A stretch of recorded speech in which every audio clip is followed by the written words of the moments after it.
எல்லாருக்கும் வணக்கங்க. விலையுயர்ந்த மரங்கள்ல ஒண்ணு தேக்கு மரமும் இன்னைக்கு. விலையுயர்ந்த மரமாக்குறதும் நம்ம கையில தான் இருக்கு. விலையற்ற மரமாக்குறதும் நம்ம கையில தான் இருக்கு.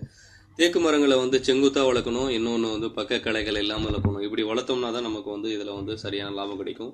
இது எதனால இந்த மாரி நான் கட் பண்ணி விட்டுருக்கேன் அப்படின்னு பார்த்தீங்கன்னா, காத்து அடிச்சு அடிச்சு ஒரு பக்கமா சாய்வாயிடுச்சு. சாய்வா இருக்கிற பக்கங்கள் இலைகள் கட் பண்ணி விட்டதுனால, ஆப்போசிட் இருக்கிற இலைகள் உங்களுக்கு வெயிட் தாங்கி ஆட்டோமேட்டிக்கா அது நேராயிடுச்சு.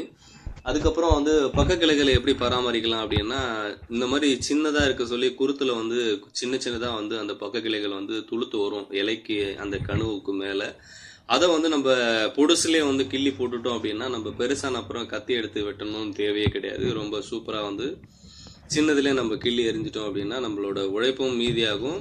மரமும் சீக்கிரமா பார்த்தீங்கன்னா, அந்த தண்டு பெருத்து வளர்ச்சியும் ஆகும், அமோகமா இருக்கும்.